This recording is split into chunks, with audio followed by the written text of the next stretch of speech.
Laws.com Legal Forms Guide. A DA Form 4856 is a United States Army form used for recording counseling sessions between leaders and their subordinates. Its primary purpose is to record the sessions in order to develop a counseling record for individual Army personnel.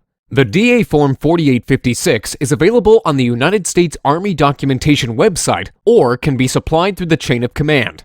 The counseling official must first supply the general information for the subject individual of the counseling session. In Part 1, write in the name, rank, and date of the counseled individual. The counselor must give their organization and his or her name. In Part 2, the counselor will record the background of the counseling session. In the box provided, the counselor should write the reason for the counseling session, brief factual statements of the events that lead up to counseling, and any recommendations or comments from previous counselors.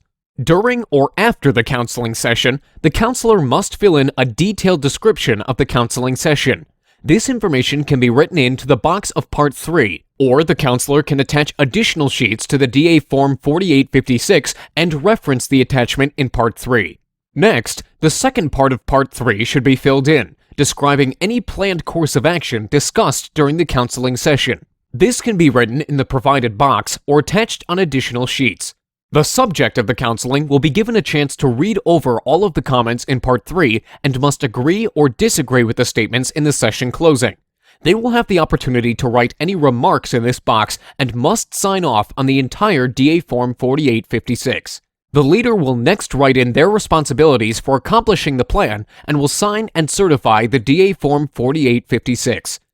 After implementing the plan of action, both the counseling subject and the counselor will have the opportunity to evaluate whether the plan worked or if a different plan of action is needed. This information should be supplied in Part 4 after the counseling sessions and the plan have been put in place. All DA Form 4856s will be kept on record until the issue has been fully resolved or the subject individual is separated from the Army. To watch more videos, please make sure to visit laws.com.